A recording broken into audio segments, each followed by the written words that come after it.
guys, I'm Kara Duffy, a business coach and entrepreneur on a mission to help you live your most extraordinary life by showing you that anything and all of it is possible.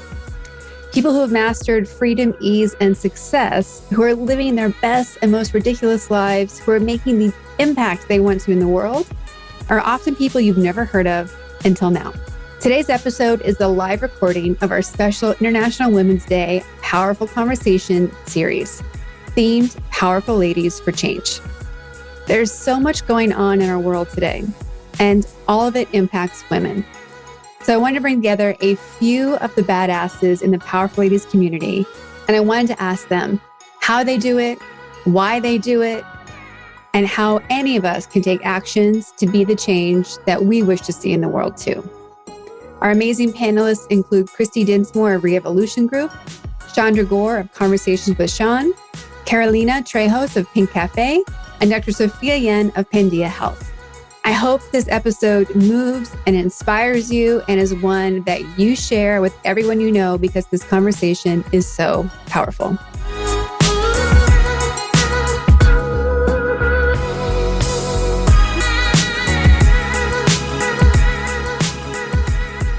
Hi, everyone. Welcome to a special event for International Women's Day. Hi, happy to be here. Well, thank you. Thank you for having us. I forget what a powerful day this is, like to think that the entire world is celebrating and honoring women today, in particular. And of course, this whole month. And I know that I get caught up running a business called Powerful Ladies and spending a lot of time with powerful ladies. It's really easy for me to forget that there are people who don't feel powerful and who don't feel like they're living with their purpose or their alignment. So I feel really lucky today to have four amazing guest speakers with me today who really represent what it means to step into their power and to fight and stand for and make space for other people who want to, have their power and access as well. So I'd love to begin by kind of introducing everyone here to who they are. I'm going to start with Kristy. So Kristy, please introduce yourself, tell everyone who you are, where you are, and how you are being the change that you wish to see in the world. Thanks for having us, Kara. My name is Kristy Dinsmoor. I'm coming to you from Venice Beach, California today, and I'm representing Reevolution. It's a nonprofit that I co-founded, and we are creating change. Kara already said it, basically by giving space. We empower people to step into their best selves, we make them feel welcome, we help them see a future that they didn't imagine for themselves previously, and we do a lot of community building. And of course, then we also have Chandra Gore. Same questions for you, Chandra. Where are you? What are you up to? And how are you being the change you wish to see? Well, I am located in Stafford, Virginia, right outside of DC. I'm a business consultant and publicist. I am helping women of color to find their voice and their and to enhance and get their reach through public relations. And also I'm helping others with their business's foundation and making sure that they're ready to work with others. And that's pretty much how I am doing everything at that point. I'm on the board of several nonprofits that are supporting the youth and also educators here in Stafford. And then, of course, last but not least, we have Carolina. Where are you in the world? What are you up to? And how are you being the change you wish to see? Awesome. Thank you for having me. My name is Carolina Trejos, and I'm here representing Pinkafe. Pinkafe is we have a podcast, a TV show. We mainly are focusing on a TV show now that I co-host with my sister. And that is the core of Pinkafe, is sisterhood. We focus on empowering women, young women entrepreneurs, small business owners, to really discover what maybe some tools and things that they could do to move their career forward. We're here to support those women who are taking, a turn, who are pivoting in their careers, switching from a 9 to 5 to an entrepreneur world, which is a whole new world for everybody. So I'm very honored to do that along with my sister. Myself, I am a journalist. That is my passion. My passion is being a voice for my community. And that's how I'm doing it right now for the women's community, and excited to be here on Women's Day. Well, I've had each of you on the podcast separately, and I was so impressed by just how you're stepping into a space that you feel called to. And I think when a lot of people think about wanting to be the change and wanting to take action about changing the way the world is today, it can be really overwhelming. So I'd love to hear your perspectives on, when before you were doing what you're doing today. How did it feel when you started taking actions? Was it hard? Did you feel called to it? Basically, how did you go from being on the sidelines to being in the game and playing and making an impact? I can Kristy, start with that one. Yeah. Well, and I also realized I didn't mention our target audience at Reevolution. We work with people that are formerly incarcerated and currently incarcerated, and then definitely involve like system impacted people and families. And that's directly related to what you asked, because I encounter a lot of people who ask me if I'm scared or how I can be in that kind of environment. And the answer to your question is that I was always very called to it, and I was never scared. It's actually gotten harder. Some people probably don't want to hear that, but it's gotten harder as time goes on, because we've gotten more into the nitty gritty, more into the administrative stuff, more into like the business, more into the liability. But the starting it was like, I feel I see a purpose, I see a place. I connect with people. I have the energy for it. Like I've always found that I do well. I feel like our calling is when we have energy for something. And for me, I just always knew that like creating equality and community, making people who don't feel welcome or don't feel human or don't feel seen was what I wanted to do.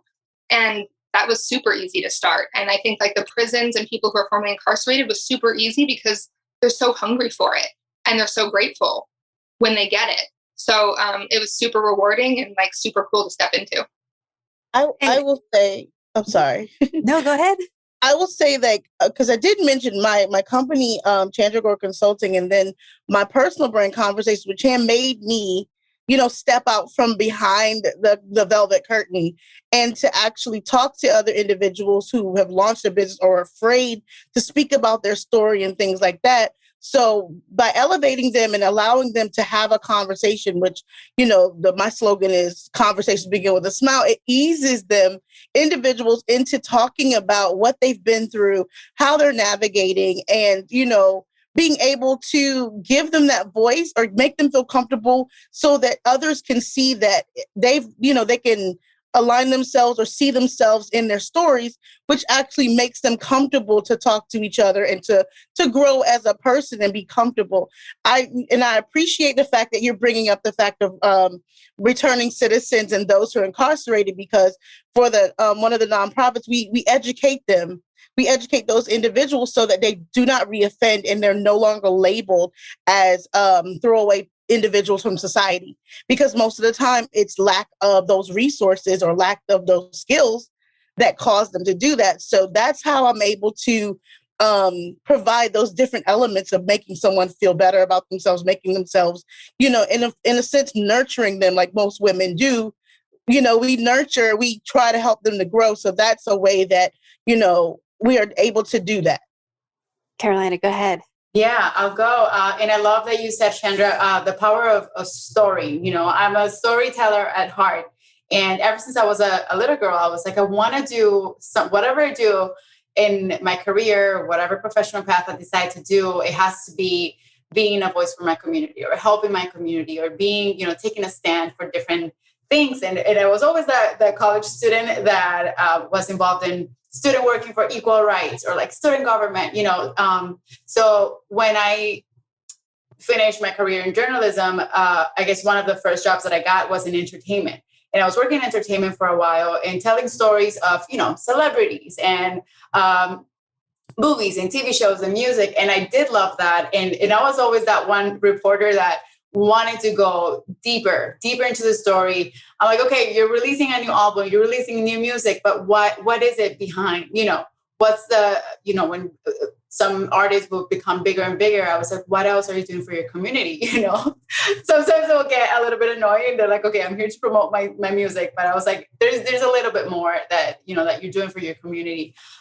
So yeah, I think that was one of the driving factors that it took me to take a change or make a change in my career as well. I was very comfortable in a career in entertainment. I was working for a magazine in New York, living the journalist, New York City lifestyle, which was amazing. But then I was like, there's something else. I'm missing something. I'm not quite fulfilled with what I'm doing right now. And that's when I took a change because I wanted to be part of something more meaningful, helping a community, helping, maybe a sisterhood. And that's when I came right with, to my sister. And I was like, how can we both use our careers in our journeys to help other women, maybe giving them a path or like sharing other women's stories and helping them take that next step. If they're not feeling, happy, they're not feeling fulfilled. How can we make this happen? Because I feel like nowadays with women and, in careers or any different departments in our lives, or call them departments, we tend to go by different labels. We have labels that you're supposed to be this person or you're supposed to be this for someone else. And we're always, either a caregiver or we're always there for someone else. But what about when you have that passion and that fire burning inside where you want to do something else for you that is going to help someone else as well? So I think that was one of my driving factors too, just making sure that we're always paying it forward with whatever we're doing. Well, I think that's something that calls to all of us here, right? Of no one who's on this call feels okay doing their work and going to bed and just thinking about themselves. No one does, right? And I know that that's the community that I want more of. And I hope that, powerful ladies and even the Kara Duffy side of the business continues to attract, because I think like attracts like, and there's so much momentum that we can create together. Before I go into my next question, I want to give the opportunity to Dr. Sophia Yen to introduce herself. She was busy saving the world, so she's a little bit late for this call. But Dr. Sophia Yen, please introduce yourself, who you are, where you are, and what change you wish to see in the world that you are taking actions on. Thank you so much for putting this together, and what an impressive and powerful and passionate group of women we have here today. So honored to be part of this. I'm sorry I'm late. I was writing an op-ed on what happens when Roe v. Wade is overturned. And so that's what I was up to. I'm a physician. I specialize in teenagers. We call that sex, drugs, rock and roll, a little acne, and some sports medicine. I'm also the CEO and co-founder of Pandia Health, which is the only women-founded and women-led, the only doctor-led birth control delivery company. And we're building the online health brand Women Trust, because I made this company for me. I made this company for my daughters and anybody with a uterus. So it's expert care by expert doctors. And the foundation is no one runs out of birth control on our watch. And now we're going to add on acne, and I'm menopause age. So all my friends are like, menopause, menopause, menopause. So we will do evidence-based, scientifically backed menopause treatment, find the best treatment for you, for me. And then with my academic Stanford clinical associate professor background and also MIT background, we're going to look at what's the best according to your race, your BMI, your age. And then in the future, if people give us their genetics via, 23andMe or color or whatever sequencing thing you decide to pay money and use, then we can link it up and see, oh, you have this genes, this is the best birth control for you. Oh, you got these genes, this is the best menopause treatment for you. So that's where we see Pandia Health going. I'm based in the heart of Silicon Valley, so Sunnyvale, California, and have pretty much been in California all my life, except for 4 years where I froze my butt off at MIT. Thank you all for being here, right? Because I want you guys to also see in each other that we have this sisterhood that we don't know exists of women fighting in each of our own corners, right? Like we are literally in different parts of the globe or in the US. But everything that each of you is taking action on, I know that everyone else also cares about, right? And one of the things that gets really overwhelming for me is I care about all the things, right? Like, I want to make sure that, women have a choice about their bodies. I want to make sure that we are reducing, who's in jail and why, and terms and sentencing, and like bringing people back to community. I want to make sure that voting rights are everywhere. I want to make sure that there's equality across all the things, right? Gender, race, sexual identity, you name it. Plus, there's worrying about the environment, worrying about, it just keeps going. How do you guys balance being able to be focused in the areas where you can take action and have chosen to take action versus all the other things that are on your list? Go ahead. Raise my hand. I'll start this one because this is a topic that I've been very present trying to work on it, because, when you make this change and when you start really focusing on something that matters for you, because when we have a 9 to 5, or we have a regular a job, we go, and it's so easy to keep your schedule. It's so easy to keep focused. But how do we do it when we become an entrepreneur, or when we are completely independent? No one's really asking us or watching us, right? So that has been one of the biggest challenges for me, to learn how to balance that but keeping my focus. And I think once I learned the why, we talk about the why we do what we do, and why I started this. And sometimes I'm like, why I did this, and sometimes like, that's why, so it comes like, it's like an up and down. It's a journey that you have to fight on it every single day. And for me, the best part of this journey has been learning new tools, learning different things, because coming from the news business, or breaking news entertainment, we have to, I pride myself of being like a fast turnaround. Like, I can get something ready by tomorrow and let's go, right? Flip the page.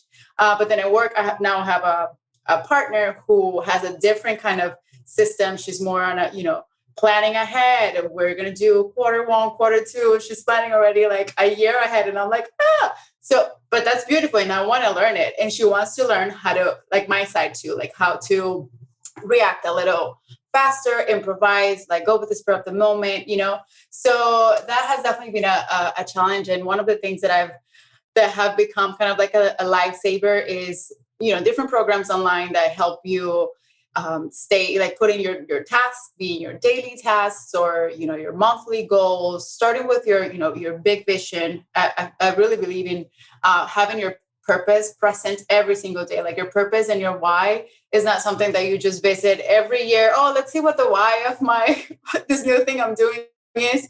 You revisit it every single day, because when you lack, or when that kind of like the fuel or motivation starts to like die down a little bit, you're like, okay, this is the reason why I'm doing what I'm doing. So yeah, I would say, maybe I rambled a little bit to say that keeping your purpose and why you're doing what you're doing is something so important. And then there are different tools to help you stay organized. Yeah, I personally, I wish I could take credit for that. It's such a good question, because it's really hard. It is a fight all the time. It's a struggle if you care, and it's a struggle when you, especially if like lots of different people that care, then they always have a cause that, you want to volunteer to support, you want to show up for.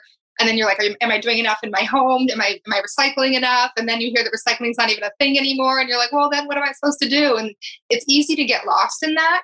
So for me, I think my best asset is taking my own advice.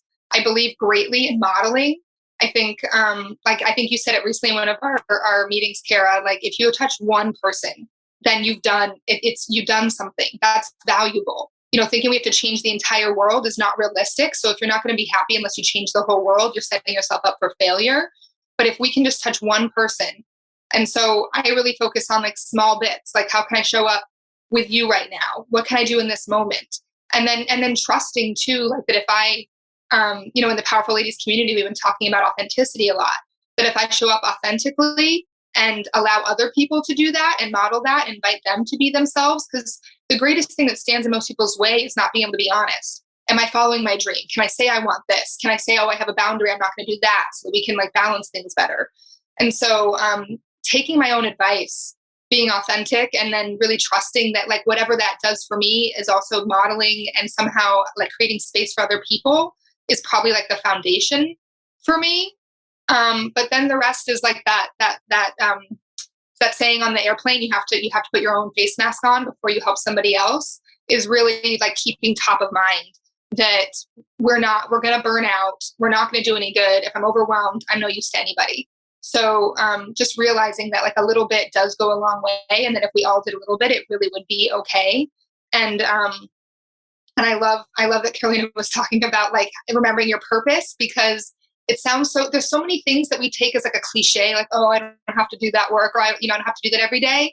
But like we all think you have to eat healthy to stay healthy. You have to put gas in your car for it to run.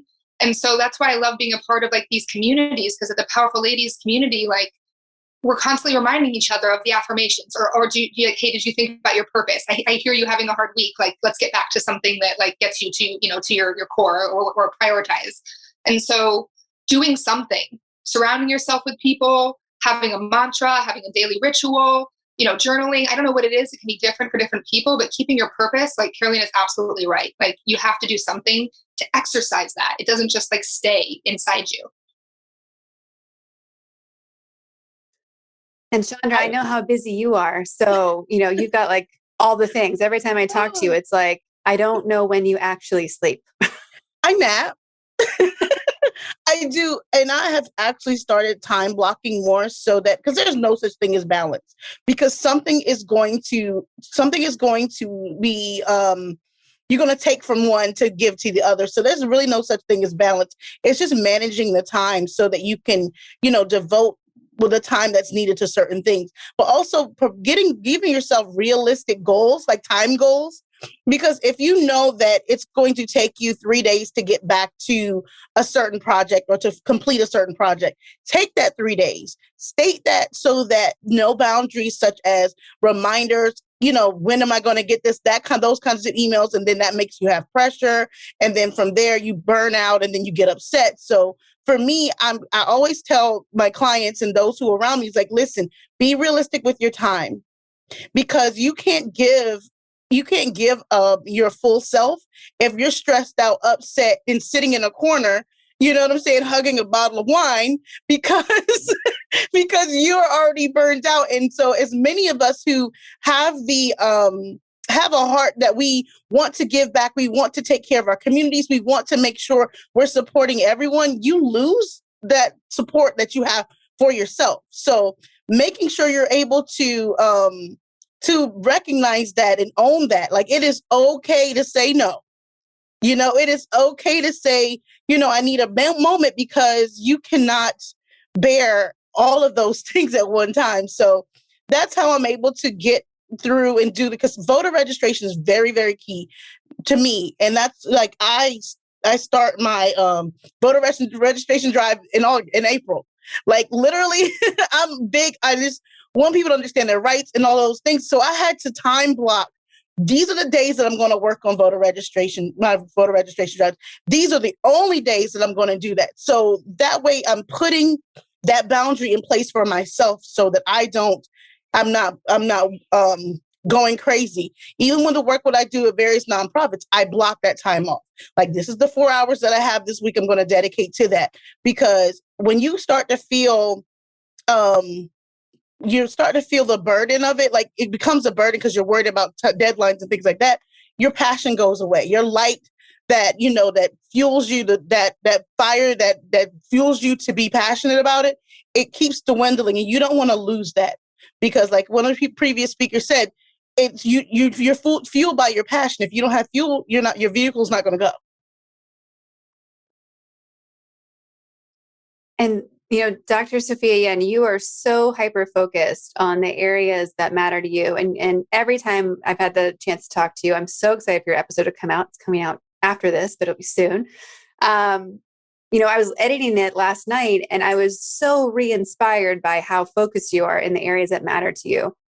How do you stay so focused and know that there are all these other things over here that has to get solved? Like, how do you trust that someone else is going to take care of them with the same passion that you care about the space that you've just defined around you and Pandia Health? I think, seeing all these amazing, passionate women here, knowing that they're taking care of voter registration, that they're taking care of making sure that there's decreased incarceration in the world, knowing that this person's working on climate change.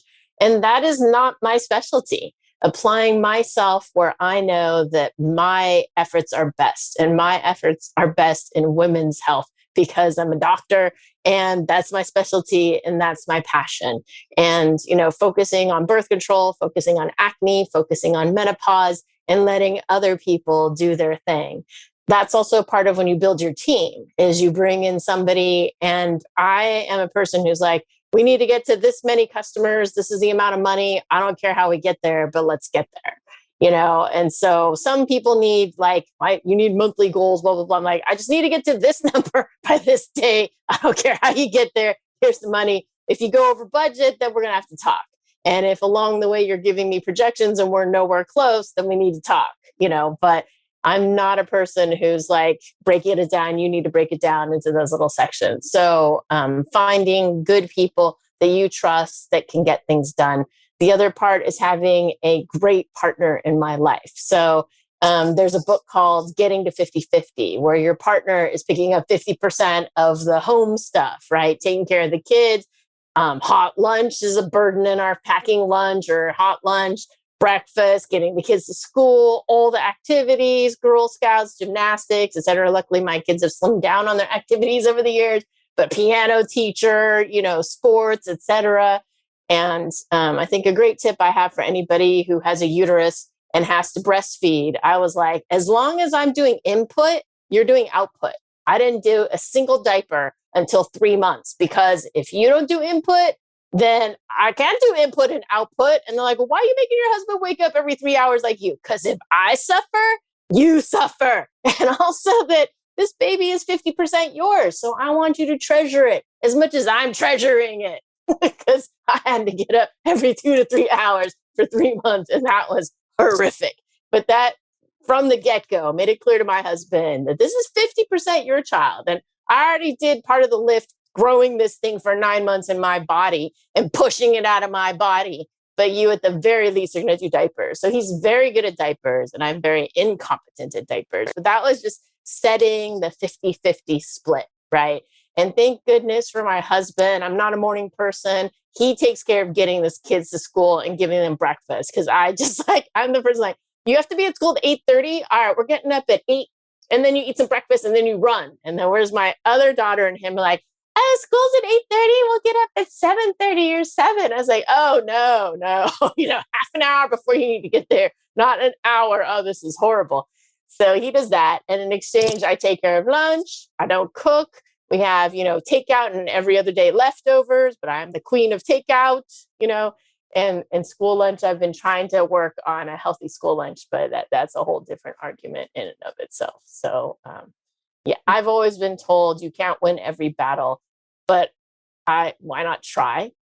Mm-hmm. And also I believe in delegating and trusting others. Hopefully will take up the slack. The COO heart of mine just burst into a million happy pieces with you talking about input and output in regards to childcare. Like, that was amazing. I would love to stick with you for a second and have you share some of the realities of women's rights in this country and why we need not just Roe v. Wade, but access to birth control and those things. Because I think it's one of those areas, like all the other areas that we're kind of talking about today, that we know it's an issue. We know that everyone doesn't have the access, but it can be so easy to forget the magnitude of what we're actually talking about and why it can't be something that we worry about tomorrow.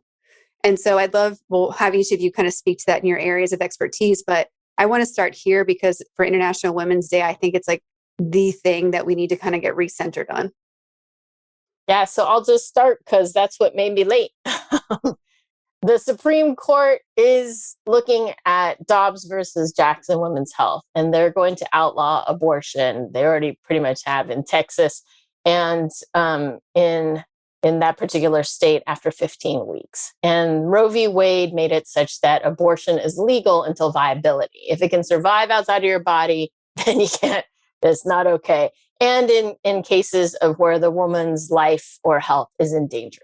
And to me, this is an issue about bodily autonomy. My body, my choice, my body, my religion, your body, your religion. And then also about freedom of religion. This country was built on freedom of religion. People came here to avoid religious persecution. And it is a fundamental, your religion, your households, my religion, my household. And even people in the same religion, Catholics, can differ on where they stand on abortion. There's Catholics for Choice, which ultimately believes it's your God, your relationship with God, and what's best for you and your family. And if it is to terminate this pregnancy so you can have other pregnancies in the future, then that's fine by that particular interpretation. So what's really horrifying is that most people think that Roe v. Wade will be overturned. And it's going to happen in June, and it's immediately going to become illegal in 21 states. And it's just crazy talk to me that 50% of this country is going to lose their right based on what state they were born in, what state that they live in. This is the United States of America. And it shouldn't be that I was blessed to live and be in California, but somebody else is in Kansas or Florida or Texas, and they don't have that right. It also scares me, and I've told my daughters, you are not allowed to apply to colleges in any state that doesn't respect your right to bodily autonomy, because Georgia has a law on their books. Even if you leave the state to get an abortion and you come back, they can arrest you when you come back. And that is just like, well, that is the solution for a lot of people with money and means, right? Is that you leave, you go get their stuff done, and you come back. But no. And then we've seen cases where a woman is in a coma and she's pregnant, and they've decided to keep her alive until the baby's born. I mean, that's never been done before. We don't know what kind of baby this is going to be growing in a dead body, but this is what Texas is trying to do. So if you're like pregnant and you end up in Texas, hit by a car in a coma, this is what they're going to do to you. I was like, can we just move her from Texas to a different state that would allow her and her family and her husband and what all to decide what happens, rather than this crazy state bringing this freakoid baby grown in a, corpse, like just crazy stuff. And so the answer is we all need to run for office, anyone who can, or anyone that that supports and trusts women and those of us with uteri and just bodily autonomy. And this is not a woman's issue. My husband cares. My family cares. If I die of an illegal abortion or my self-induced abortion or botched abortion, that will screw my children and my husband and everyone around me. And, it's a family decision. Is now the time for another child? Birth control is not 100%. And there is rape. 1 in 4 college students will be raped. And that is sick and gross. And we need to prevent that. But at least if that happens, my daughter should not be forced to carry to term the rapist baby. Right? Not that the baby's bad, but that the rapist is horrible and horrifying. So the cool thing is the ERA has been passed, and it's just a technicality that it has to be put on the books. And so the House has passed it, but of course the Senate has not. So if any of you have conservative senators, you need to put the pressure on them to, put on the books, the ERA is the correct term or some legal term like that. And that will also protect our rights and treat those of us with uteruses as equal citizens. I wear a uterus necklace almost at all times. And I say, we all came of the womb, respect the womb. And I don't know anyone who wasn't born of a womb yet. So you owe somebody with a womb. And to treat us as second-class citizens is totally messed up. And if that could happen to the other side, it wouldn't be this way. So I will not be a second-class citizen. We shall not go back. It's not okay. And I think if we could pull it off, we should pull the Lysistrata, that, whereas you get no sex until you fix the situation. We hold the vagina and you don't get any of this or boobs or any of my body until you fix this. Because Roe v. Wade, my right to decide what happens in my body is my right. And it's so messed up that they're about to take this away and so I think we should all totally pressure everybody on the Supreme Court and get to them through their family, their grandparents. I don't care. I think we tell all of them, you will be banished from stores, restaurants, I won't give you clothes. I won't do your hair. I won't cater your party. We're all just going to turn our back every time we see you if you let your family member on the Supreme Court do this to us, because it's not okay. Chandra, I see you about to jump out of your chair, so go ahead. I'm here for it. Currently, right now, in the Commonwealth of Virginia, we have a woman delegate, who wants to reinstate the abortion restriction that includes a 24-hour waiting requirement and to only have a doctor perform surgical abortions with an ultrasound before, and this is the problem with that. To have a woman on board with restricting the choice, a woman's right to choose what to do with her body. Like, when you go in, you shouldn't have to wait 24 hours, because 24 hours may be too late. You know what I'm saying? And this is where I think, even with individuals who their job, they're already working a substandard, they're working multiple jobs and they can't take off another day. You know what I'm saying? So it's like putting them at it's like a lose-lose situation. So to have a woman pushing for this, and I'm very, very sick to my stomach that they voted this person in, but also knowing that she has these views, it's like, dang, can we tap those women on the shoulder who are supporting these men who don't even have a uterus, who have never grown a baby? Like, civilization would stop if women would say, you know what, we're going to move away and you all figure out how you're going to have a baby, how you're going to create your legacies. How about that? And if that happens, then they will see the power. And I think this is just a thing about control of something that they can't do. They don't bring life, but they want to determine how a woman brings life into the world or has the choice of when they start a family. And I think that we need to talk to the women as well who are voted in, who are siding with men who have no clue about anything about a woman's body. That makes me, for them to be so in control of things that they have no power over, it just blows my mind. And what I'm seeing happen in Texas, this is where we're going to see so many women choosing to do those backdoor abortions, those taking these pills, taking these remedies and things like that to try to make that choice. And it's sad and it's unfair, because when they die, what are we going to say at the funeral? I would actually go on record at the funeral and say, dude, thanks to such and such, our loved one is no longer here. They should be charged with that's murder. They're essentially murdering these women who have no choice. And I'm sorry, this is it makes me angry. And it's like they should not have the right to determine anybody's medical decision, period. That should always be. And it's okay. I appreciate you, doctor, because I would say if this delegate, Tara, if she goes into a facility and she's going through something, I hope they turn you remember what you said, remember what you voted for, remind her of that and then send her on her way. Yeah, no, I think it's really important for people to realize there is no medical reason for a 24-hour waiting period. That is simply to deter low-income women who can't come twice. There is no reason for an ultrasound.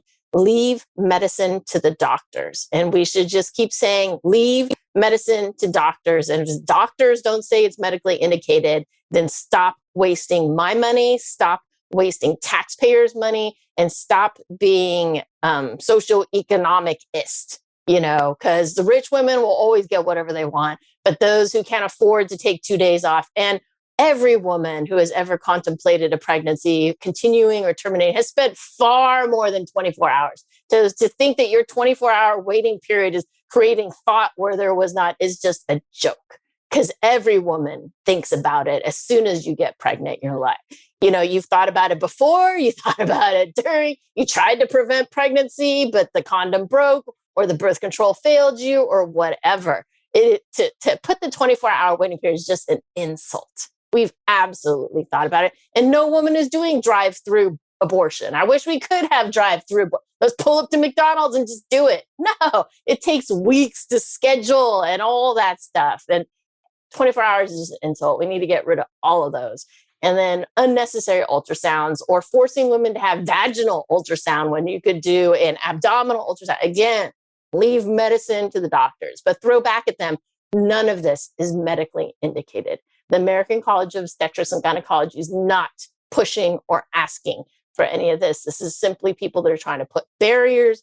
And yeah, and I love the fact that I believe the Secretary of State of Ohio at the time, Ms. Turner, was passing a law, or somebody in Florida too, I forget, and maybe Georgia, was like, okay, you want to do this to women? If you want Viagra, we're going to make you take a treadmill test and an anal exam and all sorts of crazy stuff. So like, we women, when we get in office, we should just start throwing down these laws, not because they're right, but to show them how stupid the equivalent law is to us women, you know.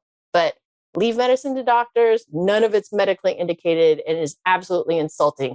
24-hour waiting period. We all have thought about it far more than 24 hours, at least 6 to 8 weeks, right?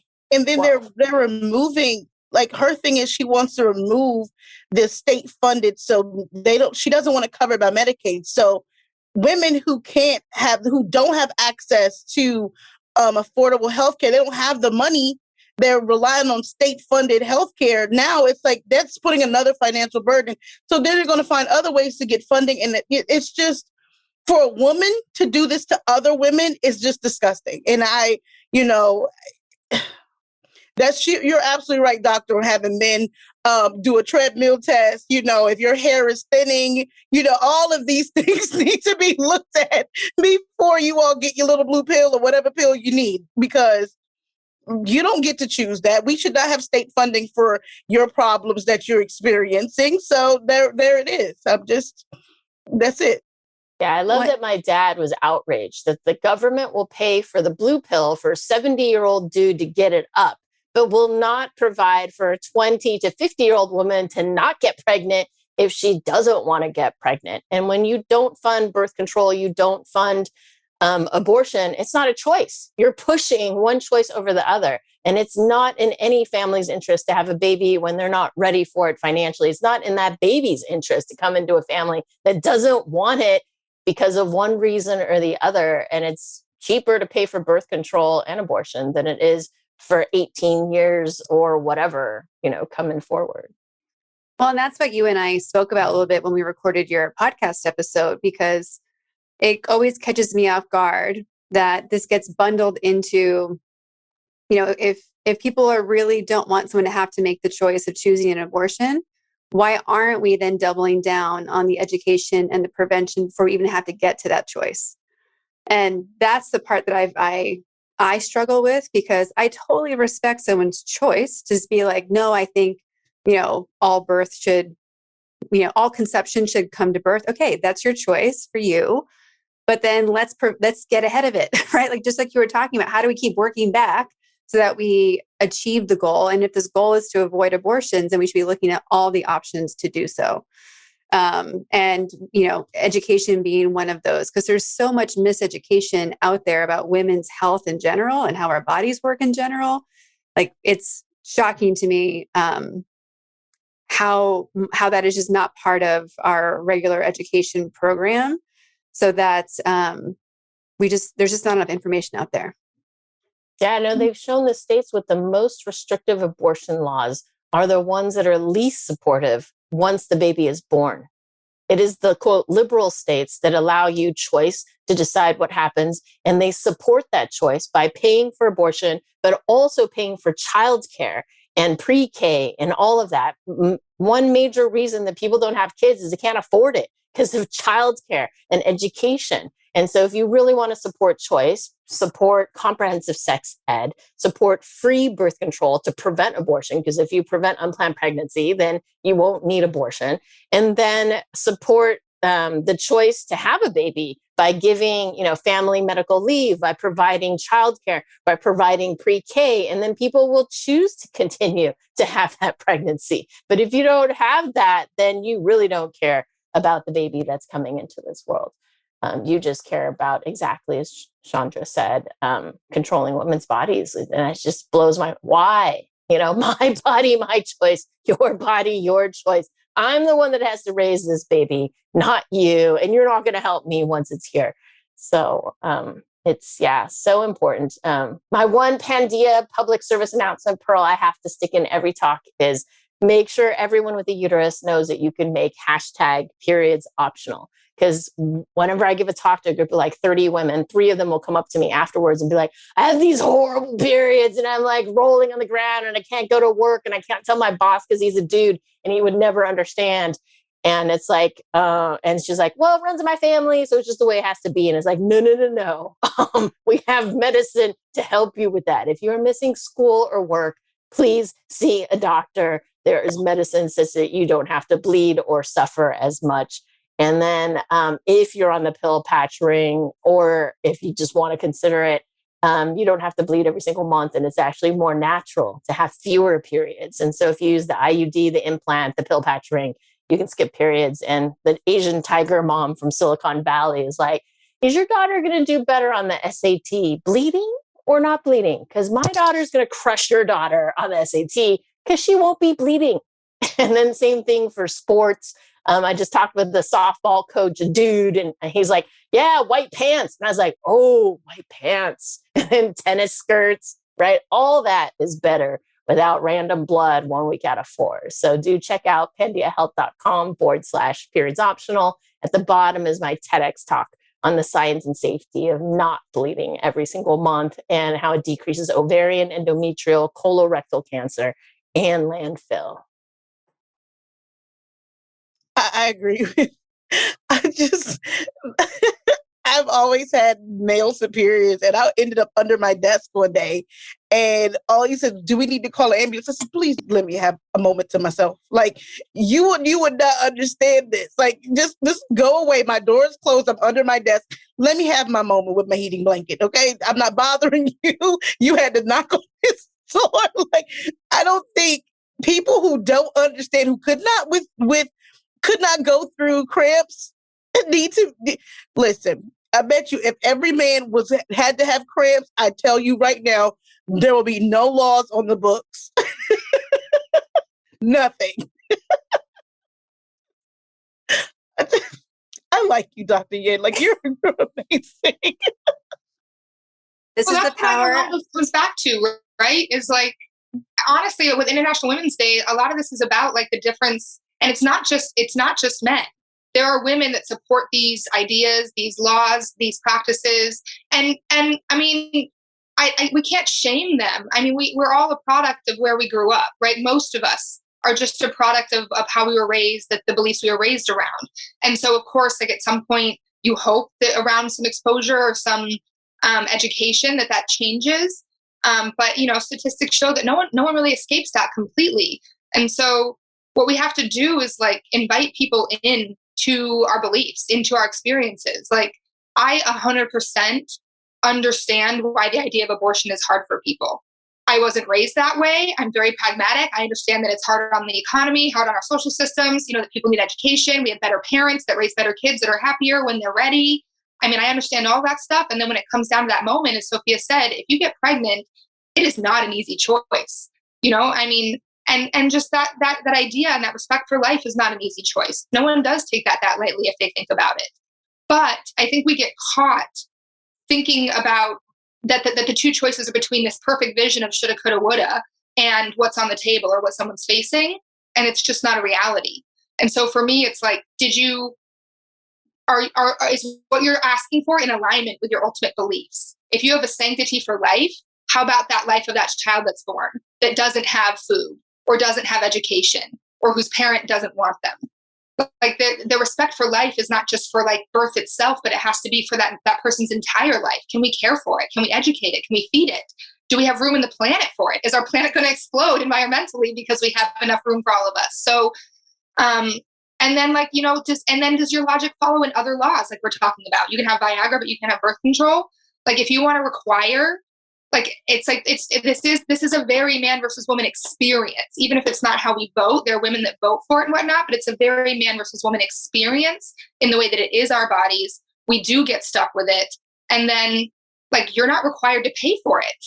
Like, I feel like I can respect, talk to, have that conversation all day with anyone who wants to say, yeah, I want to require that there's no abortion. I want to require that if someone gets pregnant, they have that baby. And I want to require that father pay for it. Like, that's not a thing. I have friends that got pregnant and then in a, child support case, they were working under the table, didn't show any income, and the court decided they had to pay the mom like $37 a month. Like, I'm sorry, I don't care what you're doing with your life, but your child doesn't cost $37 a month. So, it's like, does your thinking follow through? Does your sanctity for life follow that quality of life? Follow everybody else's quality of life, the quality of life for that mother, the quality of life for that father, the quality of life for our economy that it's draining sometimes on our social systems. And then are you going to require that father to pay for it? Are you going to require that we have, like Kara said, like sex education? If you're going to require that people have to have a baby, are you going to make sure they're informed about how we get there and what they can do to make sure that that doesn't happen when they're not ready? So to me, it's just like it's this thinking that there's one belief that like creates the outcome that we wanted, and it's really a pipe dream versus like dealing with reality and seeing that logic all the way through. I want to touch a little bit on, definitely I agree with all of you ladies, and I have nothing else to add because Dr. Sophia just went for it. Chandra, everything. I back up everything that you guys say, but I don't remember who said it. It's been a couple of minutes.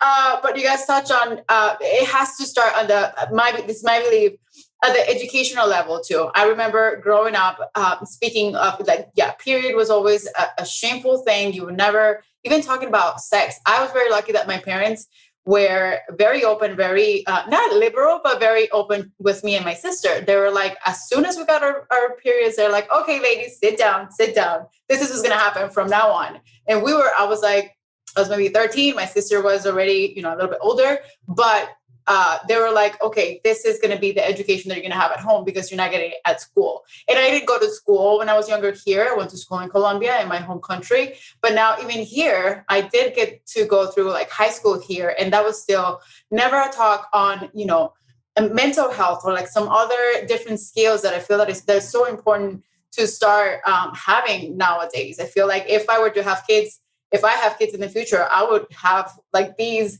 If they're not part of the school system yet, by the time I have kids, I hope that I can, I will be that parent teaching them at home, like, listen, these are your rights. This is your, this is how sex works. This is what's going to happen. This is what happens if you get pregnant, like all those things that should not be even shameful to talk to at home. And I feel the Latino community is very, very close to like even speaking about those subjects at home. I was one of the very few that had parents with a very open mind to talk to us at home. But then I talked to other friends and, they were like, it's a shame to talk about it at school. It's a shame. My parents would never talk to me about these topics. So I feel like maybe there should be like I went through like ESL program. There should be like some other extracurricular kind of subjects to be done at school as part of a program that everyone needs to go through before they even go into, their adulthood and everything. So real adult classes, right? Health, finances, mental health, communication. Yeah. Well, Definitely. what I think is so interesting about all of the topics that impact women is that they all overlap, right? If anyone's read the book Freakonomics, they do this whole study where they say, why did crime go up in the 90s? Or why did it drop? Sorry, why did crime drop in the 90s? And the only causation they could find was Roe v. Wade. Less criminals were born, was like the idea. Meaning that people who may have produced criminals historically now had a choice they didn't have to, right? It all comes down to, can the parent take care of them? Can the parent provide for them? Because, it's not just having a child, it's creating a good human. So I think that's a good segue, actually, Kristy, back to you, of seeing what you see happen in jails and, especially working with young people, right? Because you're trying to bring back young people into society. What's the age of most of the people you're working with when they first went to jail? Well, so I primarily, in the prisons, I work with transitional youth. It's 18 to 25. And then we support a lot of lifers. Those are people who had like an indeterminate potential life sentence.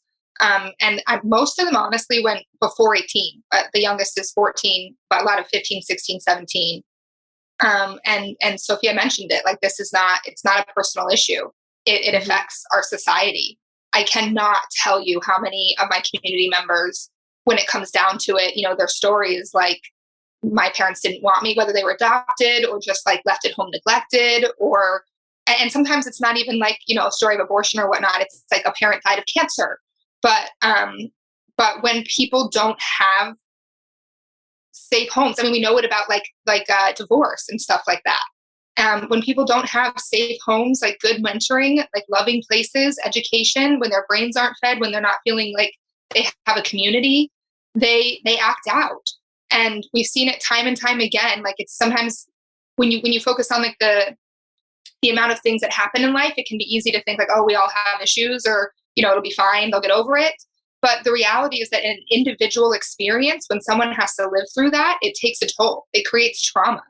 And that trauma is going to express itself somehow, especially when the place that you're experiencing trauma is someone who doesn't have the resources, their own modeling, their own community to then help you heal that.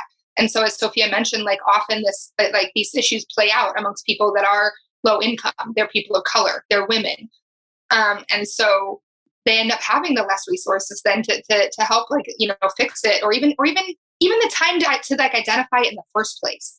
And that does come out in crime. It comes out in the way that, like, it's not just like their issue, that the crime like makes us afraid. It makes us hard to sleep. It makes our insurance premiums go up. It might be someone that got hurt. It might be you that got hurt. And honestly, like, anytime someone goes to prison or jail, that's costing us money. That's costing their family that like social like fabric that's so important. It's costing their kids that they likely have to lose a parent, or a parent to lose their child. So these things play out in very real and very like traumatic ways for throughout our society. And when we're looking at, things that come up on the ballot statewide or nationwide, what are things you wish people knew about the area of criminal justice system so that we could make better choices about that? Because you're doing so much great work about reintegration and giving people tools and resources, which are so severely lacking. But how do we avoid that whole process in the first place? That is a really tough question, because avoiding it in the first place involves fixing all of our social issues, fixing poverty, fixing racism, fixing sexual rights issues. I mean, it involves fixing everything else, which is, again, this comes back to like, where does it start? Which issue do you pick? But so there's a huge movement for like abolitionists, like no more prisons at all. And I love the idea, but I haven't been able to meet people there because I've unfortunately known too many community members that say that they needed that. They were like, yeah, I was going down a bad path and I would have hurt more people. And, some of them refer to it as a timeout. Like, I needed a timeout. And so there's a bit of a place for that, I think, just given that we can't fix all the other issues that lead to it. But to me, it's about, what does that place look like? What's the effort?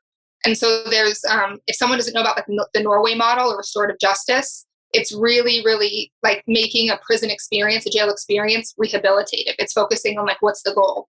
Because most people are going home. And like I said before, like, they do have families. They can come, be contributors to our economy. They can be good friends. They can be good mentors, good models. They can make a difference. And it's really about how you get from, doing something wrong, having a bad moment, not having good examples or having good, goals in your life, to somebody who has good goals, to somebody who wants to contribute, and it's rehabilitation. And so really it's about a commitment of what that looks like in the meantime. And so if you're voting, we should be voting on rehabilitative dollars, voting on like systems that let people go home for good behavior. Like, they have to have incentives. People who do really well, who do their work, who prove to be good citizens, who prove to have something to contribute, they should be able to go home. That will save us money. They'll go home. Most of them have a huge passion to help others that were walking in their footsteps, and they can prevent like future people from going to prison or jail. So really, yeah, if you're voting, if you're looking at policies, looking at the way prisons are run, looking at the way corrective dollars are spent, focus on rehabilitation, community-run programs, transformative programs, Restorative justice works. And look at the Norway model, because wardens from all over this country are going to Norway to see what they do in their prisons. And statistically, it works. Their crime is less, the recidivism is less, they spend way less money. The experience for their officers, their staff, everybody in the prisons is much safer. Families are reunited much easier. So look at those things for sure. Can I chime in really quick? I'm sorry. You go first. Okay, so I'm hearing you saying, the in Norway, yes, their prisons are great.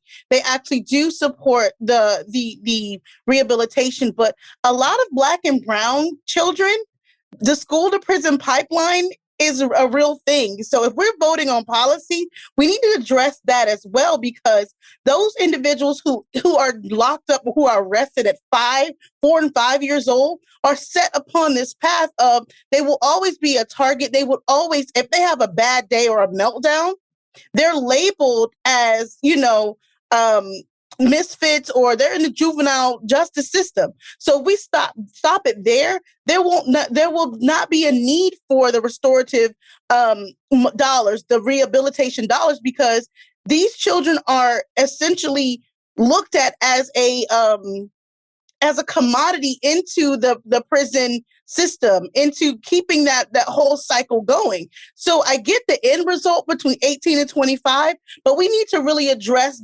the foundation that starts when these children are children. And then they're not labeling them as children, because labeling a 14-year-old as adult is another issue. Even like I can speak for little Black girls, little brown girls.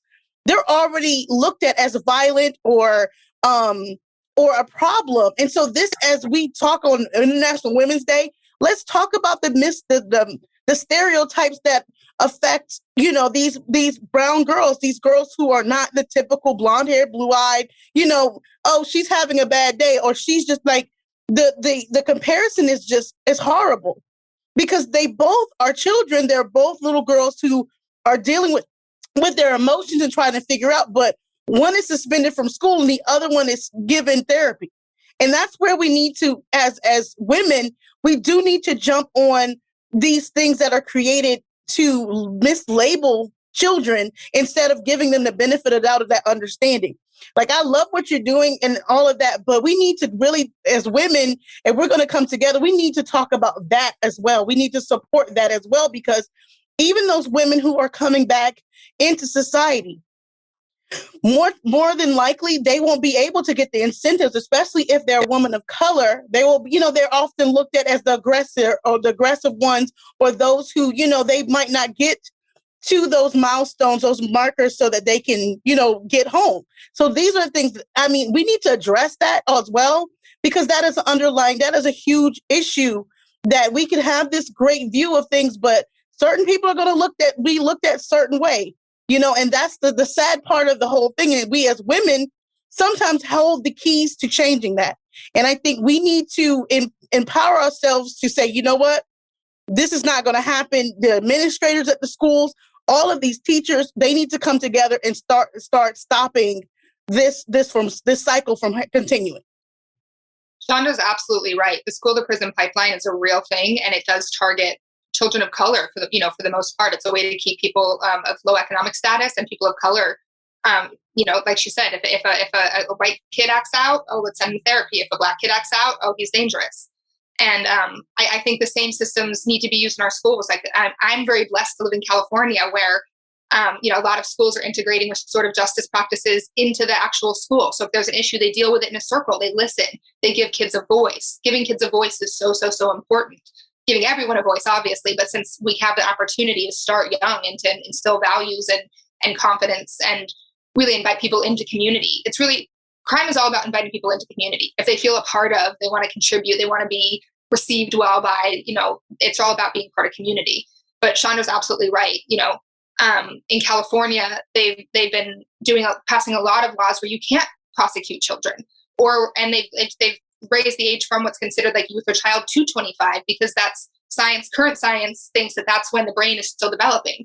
And so it's like, rather than looking at people, any child should never be looked at as a throwaway. Every child is a blank canvas. Every child has so much room to grow, and every child ultimately inside is striving. to be successful, to be loved, to be contributing. And so, yeah, that school to prison pipeline is the biggest, it's the start, as she said. I mean, it's really the biggest start of it. So yeah, anytime that we can focus on our children, focus on their rehabilitation, focus on restorative justice in schools. But like she said, you have to focus on racism. There's principals, teachers, parents, that have a lot of voice and sway in that. And we do treat children differently. Yeah, before I was going to just jump in on, another kind of policy is decriminalizing stuff. Like when I was at juvenile hall at, San Francisco, I was seeing young women brought in for prostitution. And I was like, don't get the girls, get the Joes. The girls are here because they were raped, they ran away from home, and they needed to make money. But it's the sick, lascivious dudes that are the ones that need to be arrested. These girls need therapy. These girls need help. These girls need alternative ways to make money. And all of these kids that I see, I just wish that if you've ever read Little Women by Louisa May Alcott, there's a follow-up book where she runs a orphanage. And if they could all go live in a family with Joe and her husband as their parents, and be loved. It's same thing for the dude that I saw in juvie. He was the sweetest guy. And I was like, what are you here for? We're not supposed to ask, but it always comes up. And he's like, oh, I did a carjacking. And I was like, oh, so there was an empty car and you stole it? He's like, no, I took a gun to someone's head and told him to get out of the car and stole his car. I was like, oh, and he would come in every single week with a different physical complaint, like even a limp. And by the end of our half an hour session, it would miraculously disappear. And I realized, God, if I could have only just picked him up, he'd been in foster care, since age 8. If I had picked him up and brought him into my family, or if I had pulled a Joe and had an orphanage of me and my husband loving all these orphans, they could have had a different life. And so, one, decriminalizing prostitution, never arrest the woman, always arrest the dude and give these women other opportunities. And 2, San Francisco has a good wraparound program. Once you're arrested in juvenile, then they give you a social worker and a whole wraparound group of services to prevent you from coming back again. And I love the idea of, extending youth until 25 when their brain is more fully developed, but just, prevention and realizing and helping, Well, Carolina, I'd love to focus on you for a second, because you have the pleasure of speaking to amazing women like I do on a regular basis and having lots of powerful people come into your sphere and lots of people who are up to things. When you look at everyone that you have a privilege to talk to and interact with, what are you inspired by, and where do you see people putting in their attention and efforts today? I'm so inspired. The first word that comes to mind always is the resiliency. Women that I talk to on a daily basis are so resilient, no matter what, because we go through so many things as women. And to add on another thing, being, a career change or starting a new business or, deciding to be part of your community and getting so involved, to help other younger lives or whatever, all of these things take so much work. And being, just being a woman and being able to go through all these things is just I have one word that I learned from them is resiliency. And when it comes to different things, I've met women too who are dealing with, maybe a medical issue, maybe something else, or they care for a parent. They care for their parents who no longer live in this country, they live abroad, and they were that the first generation Latino or US born Latino who now are taking care of their family. The first one to go to college, the first ones to start a business, the first ones to, I hear a lot of firsts, and I don't know, maybe I'm a little, biased. Of course I am towards the Latino community because that's what's, part of me. And I am part of. So these are the things that I'm so proud of seeing in my community, but also in all women's community. We are taking that step and taking risks and being that first person, even if, your old boss told you, oh yeah, you're going to start that. Oh, good luck. Good luck with living with no benefits or having, cushion to pay for your bills and things, all these fears that they try to embedded in our brains, and it's so hard to get past them or get over them. But still, we continue to show up. These women that I hear from, they continue to show up. It doesn't matter even if they don't know the ins and outs of whatever they're getting into yet. They find a way to start learning. And now we have so many opportunities to just, if you want to learn something, there is Google University. And then through Google, you can find different communities. You can find different workshops. And I love how, over the last 2 years, women's businesses or women launching their own course, teaching, we have this urge now I went through it. You can do it too. I went through it. I can give you a little shortcut. Let me show you how to do it. And even if they're like, we deal with so many things, imposter syndrome or being someone not believing in them. Maybe our own partners at home don't think that,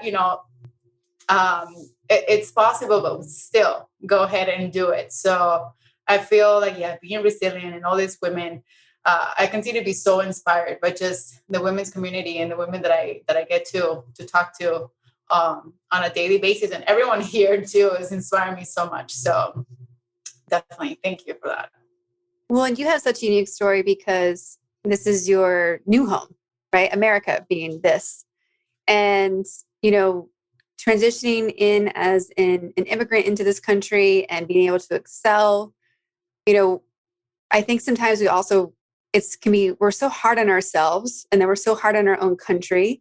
So from the perspective you have of reminding us a little bit about like what does work here that maybe doesn't work other places. That's a great question. That's a great question. I've been here more than half my life. I got here, I'm very transparent with my age. I'm 36 years old and I got here when I was 14. So I was a teenager when I got here. And now I got to live, like a little bit of my childhood, but then also most of my adult life. But I'm still very connected to my roots in Colombia. I have lots of family there. My parents now went back because they retired. And then, during that pandemic, we don't want them to be like locked in a place here. So we all, as a family, we're very close. We decided to send them back or like they can go and enjoy their own home and their space there in Colombia. So now I think I'm going to speak. That's the most recent thing that I can hear that works or doesn't work. So here in the United States, we have so many opportunities. Besides some of the issues that as women we deal with, or like, some government policies and stuff, I do feel that this is a country of opportunity. Is a country of, where you can get to be who you want to be. And maybe that is one of the reasons why my parents brought us here when I was very young.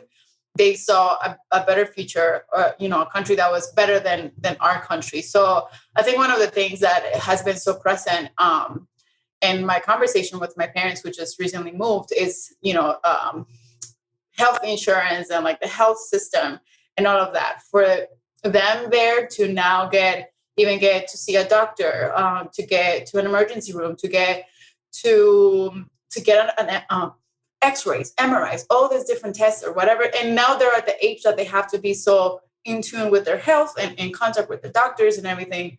They're like, oh, we wish we were in the United States because that's a little bit easier here, healthcare, having insurance, having access to here. They really care for people's health.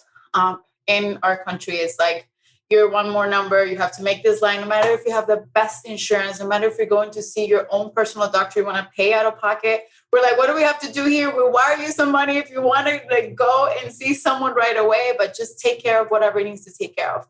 So that has been, I guess, one of the things that I could say does work in the United States, and it doesn't work so much not when we were there, and not now recently that I hear it so close from my parents, sharing with us about their health journey, So yeah, definitely very grateful with this country, very grateful to be able to be from here and from there, bring a little bit of my spice and my country spice to this country, but also embracing what embracing, that journey of growing up here as well, or half of my life, more than half.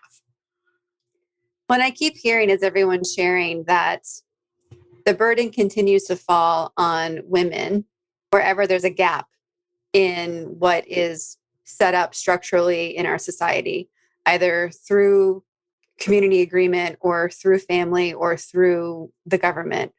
Women are the ones that have to worry about where the doctors and the insurance are, right? Like I remember every time we moved growing up, my mom would have her list of where's the school, where's the doctor, where's the playground, where do we get food? Like it was her list to go find all the things we needed to be successful. There's the whole conversation now of women being sandwiched between taking care of their parents and taking care of their kids, and often getting hit with, very expensive bills with kids in college and parents needing support or care or to, in-house or out of house. And same thing with, keeping kids safe and educated, and all the things tend to fall on us if no one else is doing it. And so it speaks to me of even more reason why we do need to, be a bit more arm in arm, and why we do need to remember that each of us is kind of working in a different area, and how can we support and help, even if it just hold you up, right? Like, from exhaustion. But I'd love to wrap up this conversation, with you, Chandra, with doing so much about voting rights and how that's where so much of this can change. Just tell us what we need to know and how we can, why that's such an important thing, and why, just like Roe v. Wade, we can't let that be someone else's problem. Well, one, I would like to, my biggest thing is look at the reasons why there are individuals who are really trying to block access to voting, access to polling places, purging, the election rolls so that individuals can't vote, or, taking away the convenience of absentee ballots and things like that. Look at who's doing that and the reasons why.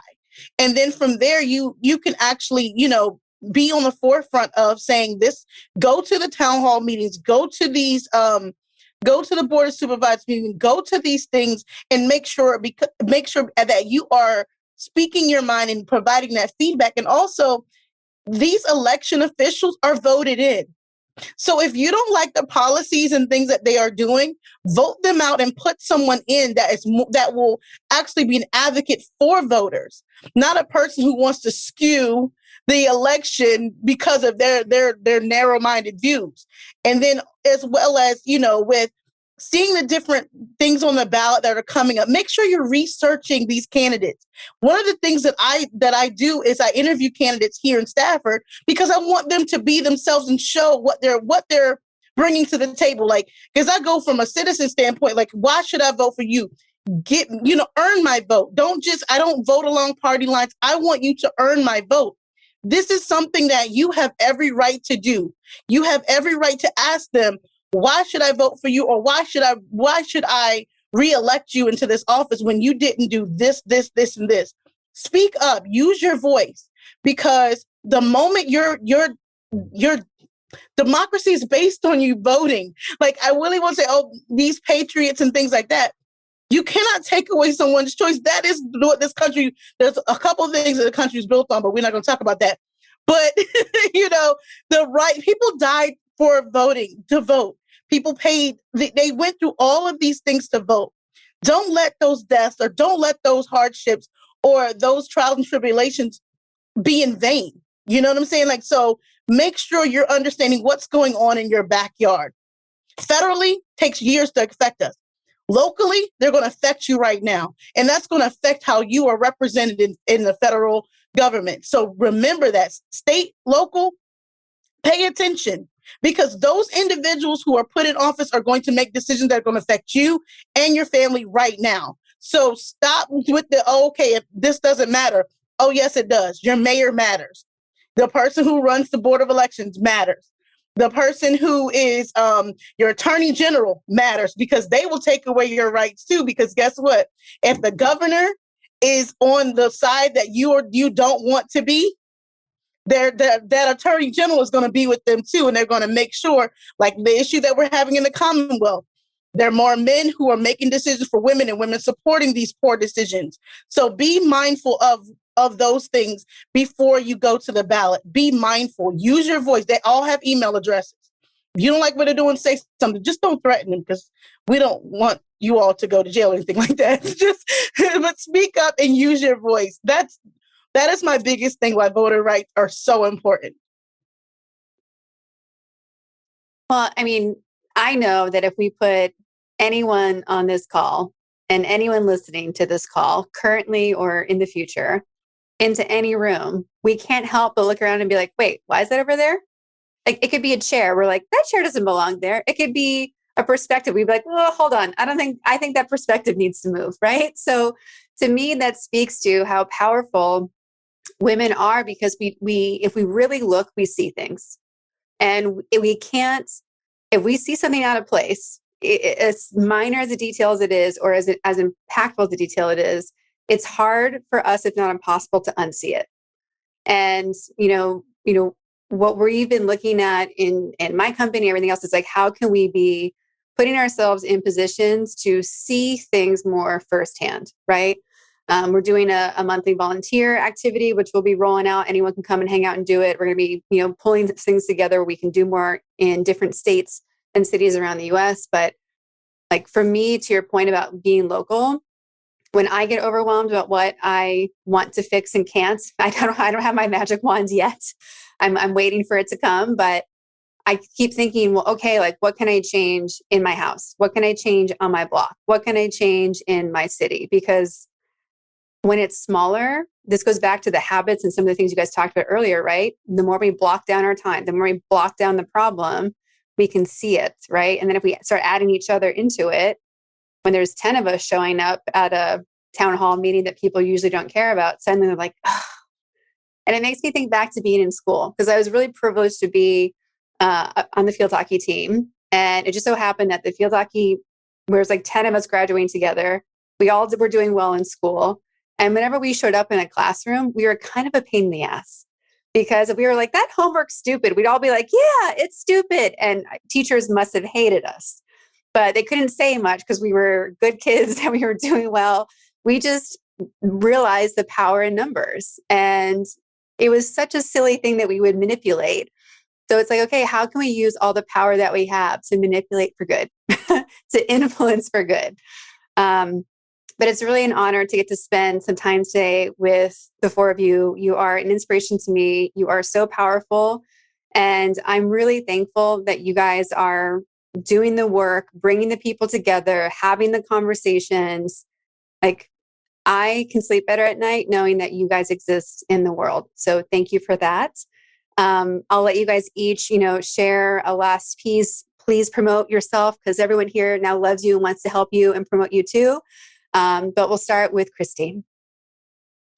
Well, thank you for the opportunity. It's been a lovely conversation. I didn't know any of the rest of the panelists before today, even though I've been a part of the Powerful Ladies community for a little bit. And so it's been really awesome to see you guys, to hear you put faces to the names. And then again, like Kara said, just like knowing, it's always like reassuring, like knowing there's other people out there like carrying a torch. I can sleep better knowing that like I don't have to be doing reproductive rights today, because I'm just going to call you, Sophia. So, everyone, thank you for all your passion, all your hard work. I guess signing off, I'm Kristy. I'm representing Reevolution. We do restorative programs for people that are incarcerated and people that are coming home. Of course, we can always accept donations, but truly, I really think that like learning to like walk and hold space for each other is like even more important. So I think if you're in the area and you want to learn about it, you want to participate, you want to come to the groups, you want to support somebody in reentry, a lot of times they just need like one person who can help them figure out how to get to the DMV or how to use the bus system. And I cannot keep up with that. Like that kind of one-to-one, I need to teach you how to do A, B, and C. It's almost like a buddy program, right? So anyone who wants to help, like has a specialty and can help teach like financial literacy or even like health, like diet, nutrition. Really, I think if you have something you want to bring to the table and you have a specialty or an education or a field, we could use it. That like our community could use it, whether we teach it in prisons or people coming home. So I'd say if it's something you want to get involved in, just hit us up. Perfect. Thank you. Sophia, your turn. Well, I'm Dr. Sophia Yen. Mom said, claim all your titles. So ladies, claim all your titles, whatever title you have at all times. And CEO and co-founder of Pandia Health. We're building the online health brand Women Trust. We are the only doctor-led, the only women-founded and women-led company in this space. So please, ladies who are listening to this show and anyone who supports those of us with uteri, given two companies, all things equal, choose the one with the woman founder and the woman CEO. Also know that some of my competitors have recently woman washed, which is taking their male CEO and swapping it for a woman. So now they can claim woman led, which is great for the woman and great for the company because now it will be governed by a great person, perhaps. But know that we were women founded, women led from the beginning, and we're the only doctor led company in this space. Please follow us on every social media platform, and any introductions you want to make to organizations that want to talk on birth control, periods optional, who want to do some public service announcement with random women's health tips, any exposure. And we're also looking for investors and celeb influencers. Send them my way. Thanks so much. Thank you. All right, Chandra. Well, I'm getting better at speaking about myself, guys. So, as a business consultant and publicist, I really am. I'm changing the way that I'm doing things. But my personal brand, which I definitely have to talk more about, is Conversations with Chan. This is where I put individuals on a platform. I have a podcast, YouTube series, publication, and I write.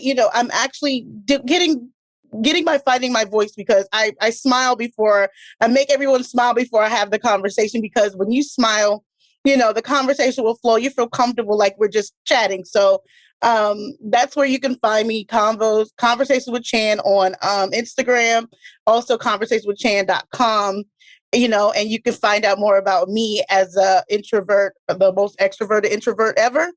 And you can actually, if you need a publicist or a consultant who needs to help, you need a little boost, I'm here for that. I provide those strategies and those out of the box thinking that can help you to elevate your brand. Love it. Last but not least, Carolina. All right. I love that, Chandra. For someone who doesn't like to loves to promote another person. I was taking notes and we'll connect for sure. Again, thank you so much, ladies. It has been an honor to be here. Thank you for sharing and thank you for listening. Let's continue to do this together. Kara, thank you for the invitation.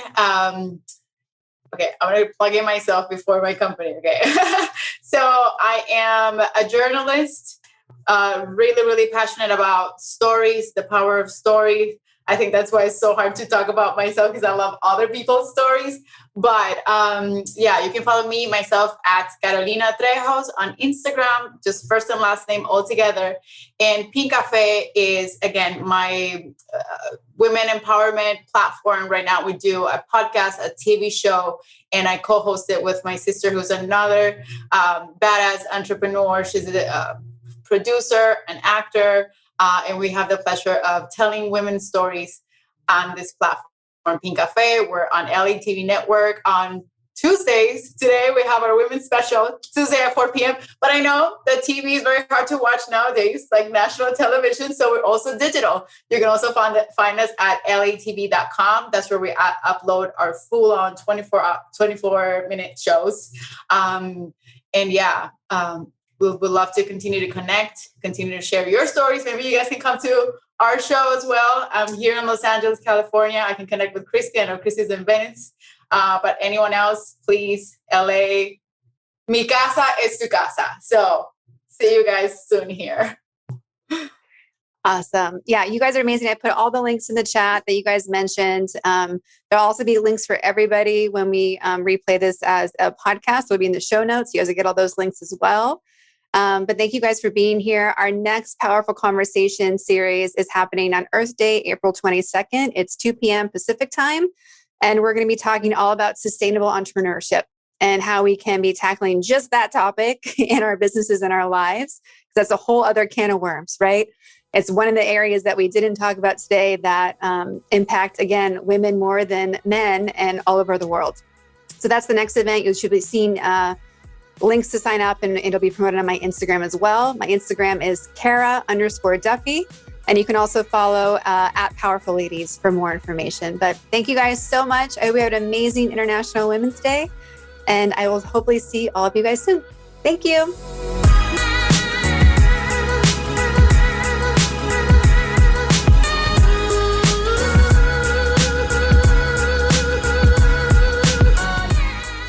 All the links to connect with Kristy, Chandra, Carolina, and Dr. Sophia Yen are in the show notes at thepowerfulladies.com.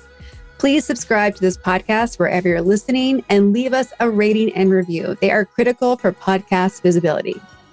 Come join us on Instagram at Powerful Ladies. And if you're looking to connect directly with me, please visit karaduffy.com or Kara_Duffy on Instagram. I'll be back next week with a brand new episode and an amazing new guest. Until then, I hope you're taking on being powerful in your life. Go be awesome and up to something you love.